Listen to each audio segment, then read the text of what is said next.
Hello everyone and welcome back to the Common Sense Crypto channel. As with you always, this is Rich doing another video today on XRP. So I hope you're all having a wonderful day today wherever you are in this great world. We're gonna talk about XRP. And I gotta start with this from Smoke, the Great Wealth Transfer and Crypto. And this is documented. Now, one thing that they always talk about is this great wealth transfer over the next 20 years. But XRP is going to make a lot of us wealthy long before 20 years is up. It's going to happen within the next couple of years. Everybody's still looking at 2030 as well. And I said it multiple times, you could shed a couple of years off of that 2030 timeline. I think a lot is going to happen over the next 2 years. I think we're going to get that institutional adoption first, and then we're going to get mass adoption quickly after that happens. Because the institutions, they're going to want to onboard as many people as they possibly can. But the great wealth transfer is real, and it already began. And I don't know where all this money is going to end up. You know, everybody thinks that 100% of this money is going to end up in crypto. Most likely, you're lucky if maybe 60-70% ends up in crypto. A plan built before the existence of Bitcoin, Ripple and XRP will run global finance. You know, this was planned out long ago. People don't realize that. They think everything just started like within the last couple of years.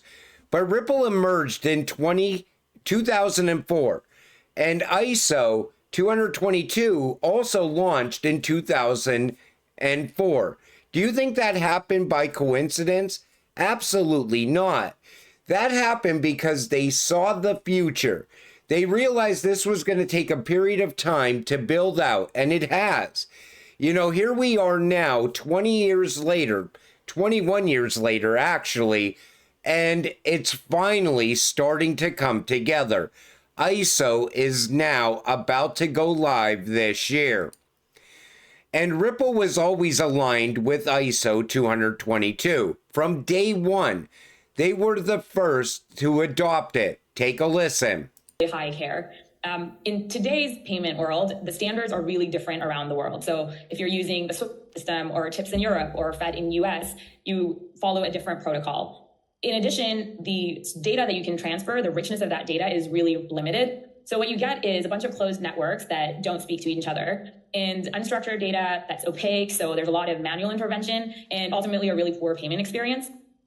With ISO 20022, these problems will be solved. So ISO 20022 is a global standard for financial information exchange.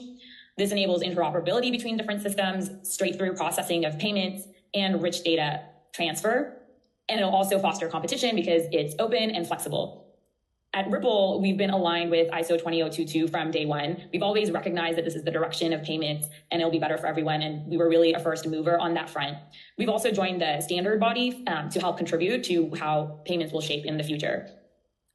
Going back to your point around security, Ripple's also really committed to the highest standards in safety, privacy, and security. And a testament to this is that we have our SOC 2 certification.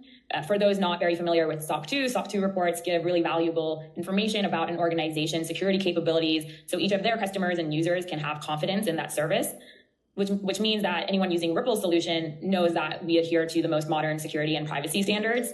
And in line with that, we've also received our SOC 2 Type 2 report. So not only do we have the policies and processes in place around various criteria related to security, availability, and the integrity of the system, but also that we've been doing so consistently for a period of time. So think about it. This clip came out in August of 2023. Now, what has Ripple done since then? They acquired money transmitter licenses all around the United States. They expanded towards custody. They continue to expand towards tokenization. Even the projects that are onboarding to the XRP ledger, they're built around AI, cross-border payments, and tokenization, because this is the future. And Ripple knew this long ago. And that's why they got aligned with ISO from day one. And anybody that tries to say that ISO is not going to be a big deal, they're absolutely wrong. And I would load up on every single ISO cryptocurrency. They're all very undervalued still. XRP, XLM, XDC, HBAR, QNT, Algo, IOTA, and ADA. I would have a little bit of each of them. This way you are positioned for when ISO goes live later this year. XRP, the crypto that won't die. From lawsuits to crashes, XRP keeps coming back stronger. If crypto had a Rocky Balboa, this would be it. Here's how XRP became the most resilient asset in crypto. They talk about the crashes and the lawsuit. And you know, everybody thought XRP was going to die a long time ago. You know, there's still people today that say XRP is a dead cryptocurrency. It never moves. But wait until it breaks out. All of a sudden, that entire narrative is going to change. Wait until ISO brings value to XRP. Wait until the ETFs go live. All of a sudden, all the haters are going to be gone. But they don't only hate on XRP. They hate on every single cryptocurrency that runs on a network that is ISO compliant. That's why I always called them the Hateful Eight, because everybody hates QNT. They think it's way overvalued, way overpriced, but actually it's very undervalued and it's very underpriced. HBAR gets a lot of flack as well. People just love to hate on these cryptocurrencies. You know why? Because they see it as a threat. They see all of them as a threat to Bitcoin, Ethereum, Solana. And it's true, they are a threat because they actually have use case and utility. And this is interesting. Velo has plans to integrate XRP chain into Universe. So it looks like they're going to bring XRP into Universe. And Mr. Man pointed this out. One step closer to hearing the announcement of RLUSD on Stellar. Remember who worked on Velo? Jed McCaleb. Jed created Stellar. And this would make sense. Honestly, I can't believe it hasn't happened already. You know, Stellar and Ripple, they still work together. You know, Brad, I'm sure he still talks to Jed McCaleb. You know, Jed went off and did his own thing. But these XRP and XLM, they're going to be running side by side in that new financial system as well. I want to see where this goes from here. The Fed withdraws crypto guidance for banks. The Federal Reserve just rescinded its 2022 and 2023 guidance that requires banks to notify or get approval before engaging in crypto or stablecoin activities. I like the fact of that. They're greenlighting the banks. But Caitlin Long said, I just noticed the Fed didn't rescind its January 27th, 2023 anti-crypto guidance, which the board voted 7-0 to approve at the time. But it appears to have rescinded all other guidance it issued with a board vote. I think this means the Fed didn't yet comply with Trump's executive order. So Fed anti-crypto guidance is still in place, which means Fed-regulated banks and disadvantage versus OCC or FDIC-regulated banks for stablecoins and other activities. The stablecoin bill, when it becomes law, would overturn this, but it isn't over yet. So regulated banks are still going to stay at a disadvantage to other banks. And again, the Fed needs to get this done. But here's one interesting thing to point out.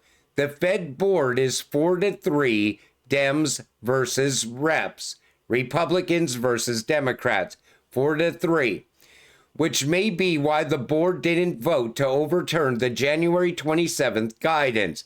might not have the votes to overturn it. This is going to eventually get overturned. Otherwise, a handful of banks are not going to be able to compete with these other banks. And that's going to be a problem down the road, in my opinion. The FBI reports that individuals over 60 were the most affected by crypto fraud in 2024, accounting for $2.8 billion out of the year's $9.3 billion in total scam-related losses. And you see the losses right there. Whenever something sounds too good to be true, guess what? It's too good to be true. Nobody's doubling your XRP bag. I always tell you, do not interact with the bots on this channel. Also, don't reply to any emails from Coinbase and other places. Make sure that they are actually coming from Coinbase and not somewhere else. Always double check the domain names as well. You got to keep your crypto safe. Right now, these scams are already very high. They're going to get much higher once the price of XRP breaks out. You're going to have scams everywhere.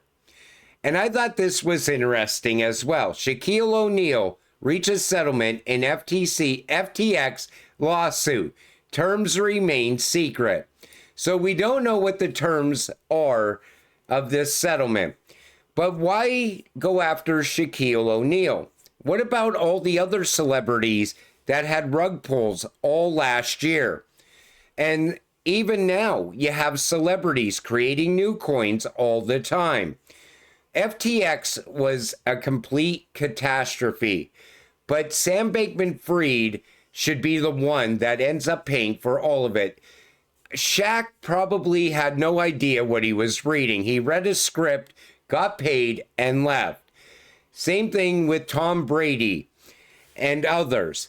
But you know, FTX, I want to see what happens from here, because I think they're going to still try to reopen under that name. Who the hell is ever going to use an exchange under the FTX name? They should just rename it and make sure it's fully compliant and make sure that KYC and AML is in place. But you know, that's why I tell people, if you invest in memes, it's on you. If you lose your money, it's on you. FTX was another story though. You know, FTX lured a lot of people in through those celebrity endorsements. And like I said, I don't think the celebrities knew all what was going on behind the scenes at FTX.